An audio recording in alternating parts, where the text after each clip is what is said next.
Welcome to Write to Publish, your go-to podcast for all things writing and publishing. I'm Karen Stanley, a 14 times published author and the founder of Mabel and Stanley Publishing. Join me as I share a multitude of tips and insights drawn from my own writing and publishing journey. We'll be hearing from some inspirational authors too, who will share their writing experiences and top tips for success. Each week, we'll learn about an aspect of writing, from composition to genre and from publishing to marketing. Listen in as we learn and chat about all things writing and publishing, and let's get you on the right path. Hello and welcome to another episode of Write to Publish with me, Karen Stanley. So today we're going to be talking about first lines. It's the line that changes everything. That's the very first sentence of your book, your chapter, your pitch, your proposal, whatever it is you're writing. And I know what you're thinking, it's just one sentence. How much can there really be to say about one sentence? Well, it turns out quite a lot indeed. Because here's the thing, and I see this time and time again coming up, especially with writers who are trying to get their work out into the world. People will spend an enormous amount of time and energy on the body of their writing, and almost no time thinking about the door that they're asking the reader to walk through. Similarly, people will spend ages making the first 3 chapters perfect, sending it off to a publisher and then forgetting about the rest of it. And if the door doesn't open with that first line, with your hook, then they're gone, they're off. You're going to lose them before you've even started. And it doesn't just apply to novels. It applies to business writing, proposals, pitches, cover letters, even emails. How many emails do you read and think, wow, this is cool? Or how many do you think, oh God, I can't be bothered to read on? The same problem will show up everywhere. So that's what we're going to really get into today. What makes a first line work, why most of them don't, and more importantly, what you can do about it. So let's get straight down to business. First lines, or what we call, sometimes in the trade, we call the hook. And I think the quote in my newsletter this week is, you can't catch a fish without a hook, and opening lines are pretty much the same thing. Readers are quite the same thing. So let's name it. So what's going on really, what's going wrong rather, with most people's opening lines? And the problem mainly is that people quite often will open with the context when they really should be opening with a reason to care, okay? So, for example, if you had something like, this story follows the journey of a young woman navigating life in post-war Britain, for example, or in a business context, this proposal outlines our comprehensive approach to delivering strategic solutions across key verticals.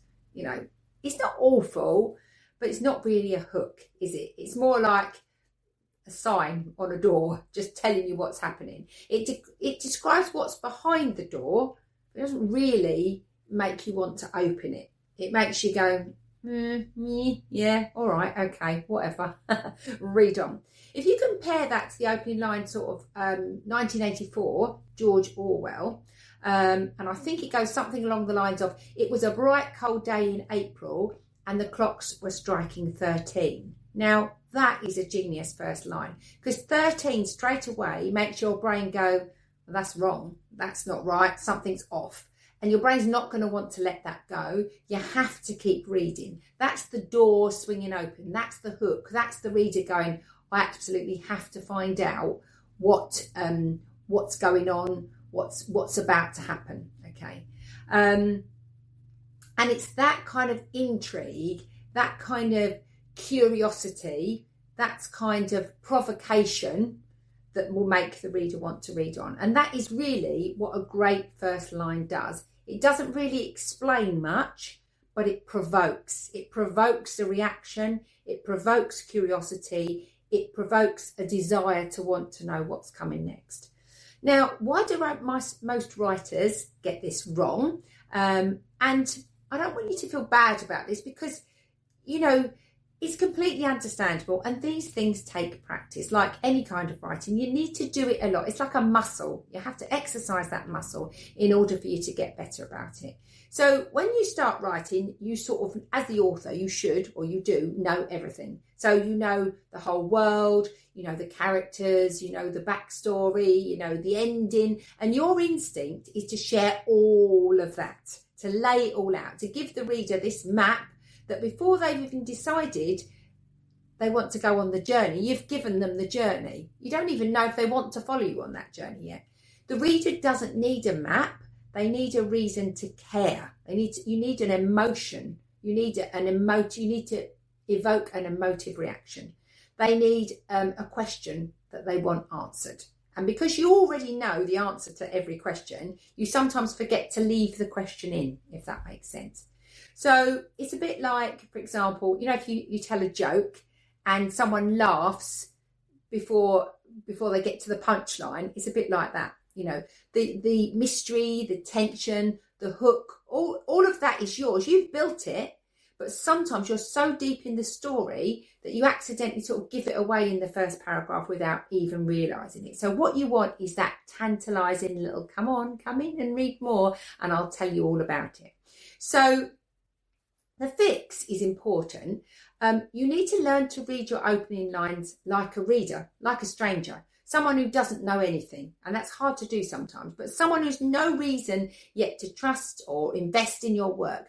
You know, what does that person need from your first line? They need one thing. They need a question, and they need that question to be something that they absolutely have to have answered. Yeah, so they've got to really have that desire. So here's where it gets a bit more interesting, hopefully. I want to talk about something that I think gets overlooked, which is that the best business writing and the best fiction writing, they're doing exactly the same thing in their opening lines. And of course, fiction is very different to business, so you might think it would be more dissimilar than it absolutely is. So a great novelist will hook you in with a question. A great business proposal will hook you in with a problem. A great cover letter will hook you in with something that's a bit unexpected. The mechanics of it are completely identical. The goal is identical. We want the reader to feel anything, curiosity, discomfort, intrigue, and because they're feeling those things, they will want to keep reading to resolve what they're feeling. We sometimes call that an open loop. I have loads of open loops. Your brain doesn't like unresolved questions. It will actively seek out the answer to an unresolved question. So when that first line creates an open loop or introduces something that needs resolving, the reader is almost compelled to carry on. Yeah. So the clock's striking 13. That's an open loop. Last year, your competitors grew 34% faster than you. That's an open loop. It makes you go, oh, really? Did they? How did they do that? Why did they do that? How do I change that? That's kind of the point. And here's the thing. If you're a writer who does any kind of business writing, or if you're a writer who's trying to pitch your book to an agent or a publisher, you know, this is massively useful to understand, because those same things that will make your fiction compelling, they work in every single thing that you write. You just got to kind of switch them on. So not much difference really. You've got the same goal, you've got the same objective. The idea is that you hook in that reader and make them want to read on. Yeah? You're enticing them in. So what really makes a great first line? What are we looking for? What are we seeking out when we write that first line? So in my experience, and from looking at books that consistently pull readers in, great lines will tend to do at least one of the following things, and usually more than one, not always. But first of all, they create a question. We've talked about that. Either explicitly or implicitly, there's something unresolved, something the reader's brain has to close. It doesn't have to be dramatic, it just has to be there. Okay, it has to be something that you want answered. Second of all, they might break an expectation. Going back to George Orwell's clocks striking 13, something slightly off, something surprising. It might be a subtle word choice. It might be a detail that doesn't quite fit, but it makes the reader go, oh, okay, what's happening here? And that's kind of enough. And third, they must feel like a real person wrote them.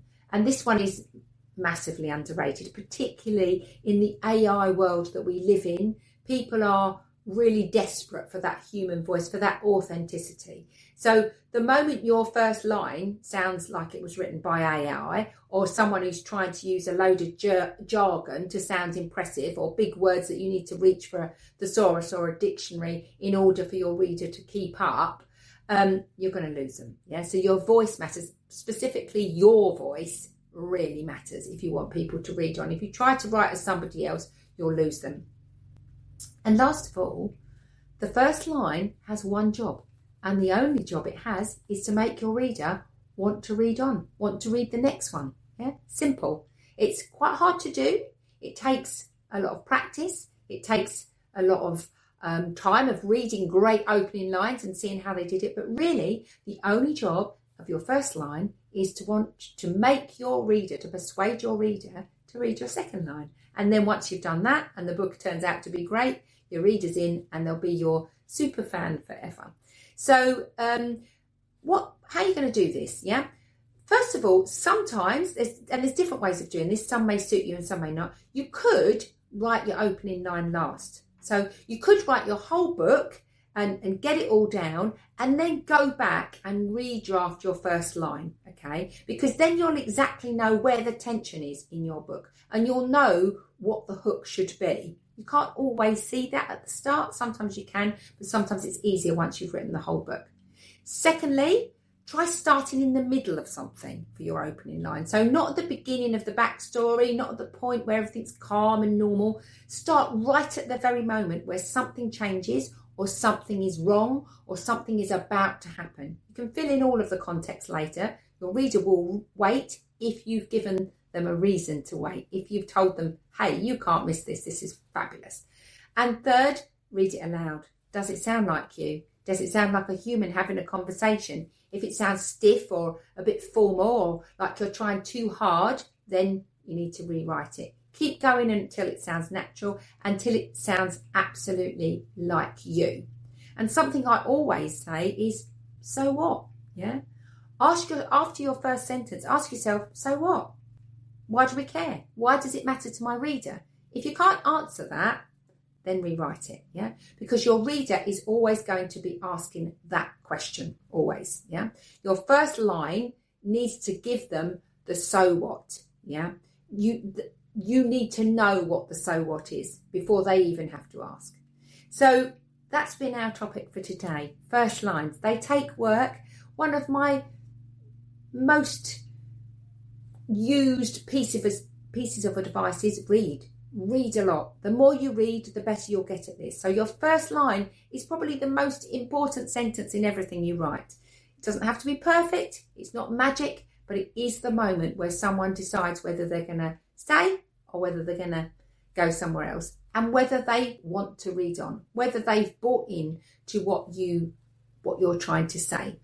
It's an learnable skill. This is the good news. It's absolutely a learnable skill. It's not some mysterious gift that certain writers are born with.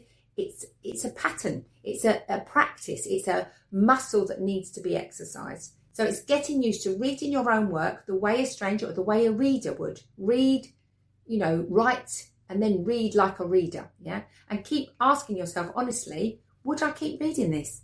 Am I a bit bored? Or do I think this is great? I need to read on. And if you have got people that you trust, maybe a beta reader can tell you that too. So a little bit of homework for you today. Go back and work on something you're working on right now. Read the first line, just that first line, and ask yourself, does this open a door or does it describe one? Is it a hook or is it just it's there for filling up the page?